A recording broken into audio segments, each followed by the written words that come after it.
খেতে বসা হয়ে গেছে। হ্যাঁ কত এখানে না, মোটেই না, ভুলভাল কথা একদম বলবে না।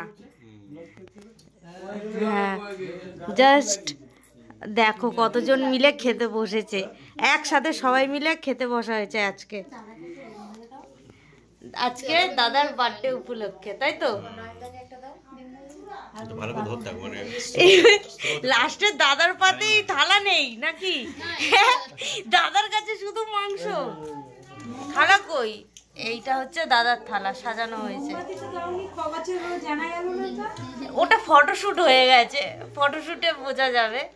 এটা হচ্ছে খাওয়ারে, এটা হচ্ছে বৌদি, আর এখানে সবাই দাদা বৌদি, ওটা পাশে এইটা আরেক দাদা বৌদি, আর এটা তো তোমরা জানোই এটা কে। আমার বয়স্ক দাদার দাড়িটা শুধু পেকে গেছে।